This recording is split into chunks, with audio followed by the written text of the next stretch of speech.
Hello बच्चों, let's read the question. कह रहा 20 ग्राम ऑफ नॉन इलेक्ट्रोलाइट मतलब कि ऐसा सब्सटेंस जो बच्चों सोलवेंट में जा करके आयंस ना दे बच्चों। ओके, डिसोसिएट या एसोसिएट ना हो। Okay, the 20 gram of non electrolyte non volatile. Okay बच्चों, कैसा होगा? नॉन वोलेटाइल मतलब जिसका अपना खुद का कोई वेपर प्रेशर नहीं होगा गिवन कंडीशंस में। सोल्यूट, और वो सोल्यूट क्या है बच्चों? CxH2xOx when dissolved in 100 gram of water at 100 degree Celsius lowers the vapor pressure of solution by 1/100th of the vapor pressure of pure water. Okay बच्चों, what is the formula of the compound assumed dilute solution? देखो क्या था आपके पास में ना, pure water था। Okay बच्चों, क्या था? प्योर वाटर था। ओके बच्चों, वेपर प्रेशर होता है the pressure exerted by vapours of a liquid on liquid surface when liquid and vapour are in equilibrium with each other. Okay बच्चों, तो प्योर वाटर का जो वेपर प्रेशर है ना, वो पी नोट है। ओके बच्चों, क्या है बच्चों? मान लेते हैं पी नोट H2O है। ओके बच्चों, अब आपने इसमें 20 gram non volatile non electrolyte solute add किया है बच्चों। तो यहाँ पर क्या होगा बच्चों? जो सोल्यूशन बनेगा ना, उसका उसमें जो मतलब वेपर प्रेशर रहेगा वो तो सोलवेंट के कारण ही रहेगा, खैर, क्योंकि ये तो नॉन वोलेटाइल है, तो वो डिक्रीज कर जाएगा। ओके, तो अब ये जो सोल्यूशन बना है ना बच्चों, इसका वेपर प्रेशर मान लो पी है। ओके बच्चों, अब जो पी है ना बच्चों, इसकी वैल्यू पी नोट H2O से कम रहेगी बच्चों। ओके, और जो इनके बीच का डिफरेंस होगा ना बच्चों, P note H2O minus P H P, ये किसके इक्वल होगा बच्चों? ये होता है आपका लोवरिंग ऑफ वेपर प्रेशर, और जब इसको पी नोट से डिवाइड कर देंगे ना बच्चों, तो ये बन जाता है relative lowering of vapour pressure, जो कि क्या होती है? कोलिगेटिव प्रॉपर्टी होती है, केवल अमाउंट ऑफ सोल्यूट पर डिपेंड करती है, ना कि उसके नेचर पे। और ये इक्वल होती है किसके? मोल फ्रैक्शन ऑफ सोल्यूट के। ओके बच्चों, किसके? मोल फ्रैक्शन ऑफ सोल्यूट के।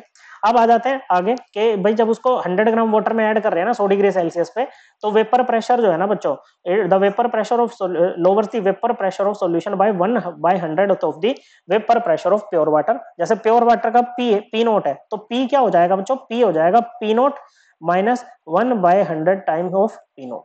ओके बच्चों, ये हो जाएगा, और ये कितना आएगा बच्चों? ये आएगा आपका 0.99। कितना आ जाएगा बच्चों? या फिर इसको ऐसे ही लिख दो, क्योंकि आपको पी नोट माइनस पी तो निकालना ही है बच्चों। This implies P nought minus P equal to P nought minus P nought plus 100 by P nought. Okay, तो पी नोट से पी नोट गया, ये कितना आ जाएगा बच्चों? P note bye 100।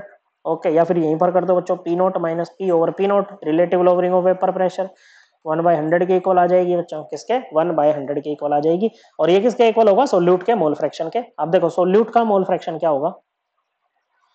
ये होगा बच्चों मोल फ्रैक्शन ऑफ ए, या ए मतलब सोल्यूट है बच्चों, मोल फ्रैक्शन नहीं, sorry, number of moles of A. Okay बच्चों, ए के कितने मोल्स हैं? ए मतलब सोल्यूट है बच्चों। ओके, ए भी छोड़ो यहाँ पर।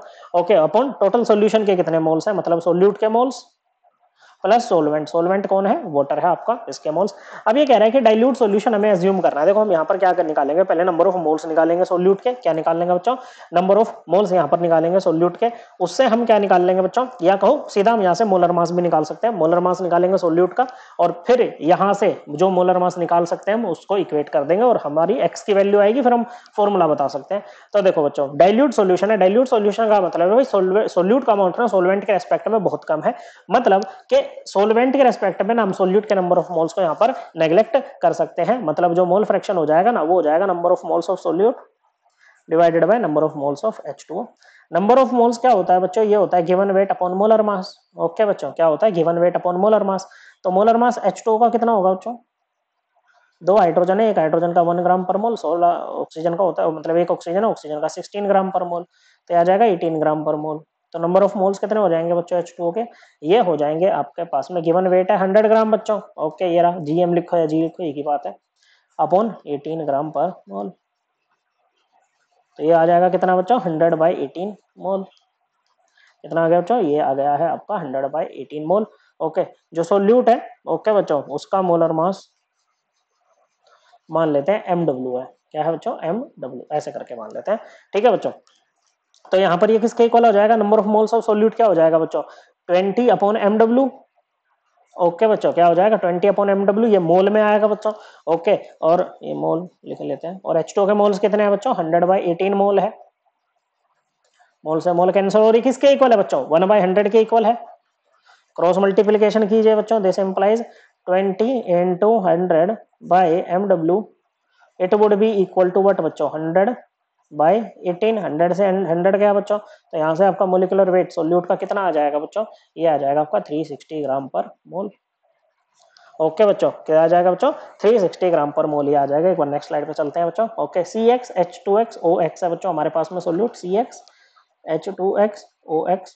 ओके बच्चों, इसका मोलिकुलर वेट कितना होगा बच्चों, देखो x कार्बन है बच्चों। ओके, और कार्बन का कितना 12 ग्राम पर मोल, प्लस यहाँ पर 2x क्या है आपके पास में हाइड्रोजन है, हाइड्रोजन का होता है बच्चों आपके पास में 1 ग्राम पर मोल,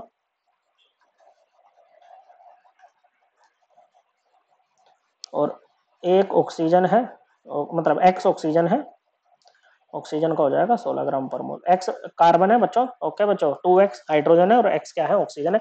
और ये किसके इक्वल आएगा बच्चों, ये आपका 360 ग्राम पर मोल के इक्वल आएगा बच्चों, बताओ जल्दी से। ओके, यहाँ पर यूनिट नहीं लिखते हैं क्योंकि x की वैल्यू निकालनी है जो कि न्यूमेरिकल वैल्यू आ जाएगी बच्चों। ओके सिंपली, तो यहाँ पर क्योंकि देखो ये भी ग्राम पर मोल ग्राम पर मोल ग्राम पर मोल, तो ग्राम पर मोल दोनों साइड हो जाएगा तो कैंसल आउट ही हो जाएगा बच्चों।